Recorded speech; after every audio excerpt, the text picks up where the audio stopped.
Hello friend, नमस्ते, प्रणाम। मैं हूं किरण पटेल। आप सभी का स्वागत करती हूं अपने यूट्यूब चैनल पर। हमारे भतीजा हुआ है, उसी के खुशी में आप सबको आज मैं एक सोहर गीत सुनाऊंगी। आप लोग अपना भर भर के प्यार आशीर्वाद देना, हमारे चैनल को भी आगे बढ़ाना। सीता बैठी पिछवरवा के छहिया, होरिला दोनों गोदली है, होरिला दोनों गोदली है हो। सीता बैठी पिछवरवा के छहिया, होरिला दोनों गोदली है, होरिला दोनों गोदली है हो। सीताया जूती सरे उपवासा, पिया का सुधी सालाई, पिया का सुधी सालाई हो। छोटे मोटे हथवा धनुहिया, छोटे कर तलियाली है, छोटे कर तलियाली है हो। रामा छोटे छोटे लाओ कुसा भैया, कहाथी रामायण, कहाथी रामायण हो। रामा छोटे छोटे लाओ कुसा भैया, कहाथी रामायण, कहाथी रामायण हो।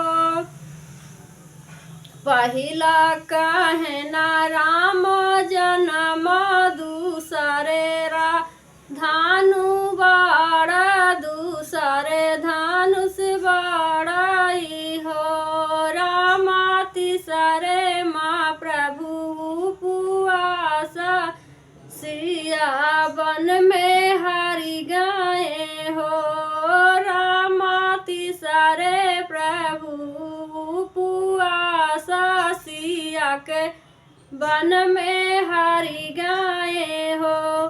मारी के रावण राम विभीषण, राजा सौंप अवध आए हो। रामा फिर कठिन कर जवा, सिया का बन पठाए, सिया के बन पठाए हो। रामा फिर कठिन कर जवा, सिया के बन पठाए, सिया के बन पठाए हो।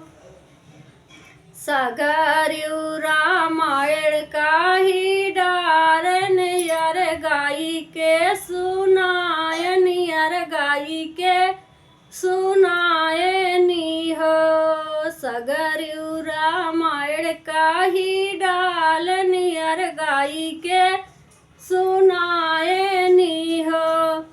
साझरोई कहे मातु कौशल्या, करहूँ कुछ भोजन, करहूँ कुछ भोजन हो। उठी के चले दोनों भैया, माता लागी पकड़ना, माता लागी पकड़ना हो।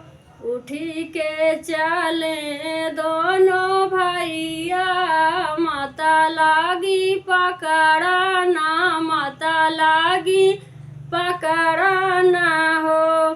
रामायण देश सतिया पमाना, ही आना जाला अचाइब, ही आना जाला अचाइब हो। रामायण देश सतिया पमाना, ही आना जाला अचाइब, ही आना जाला अचाइब हो।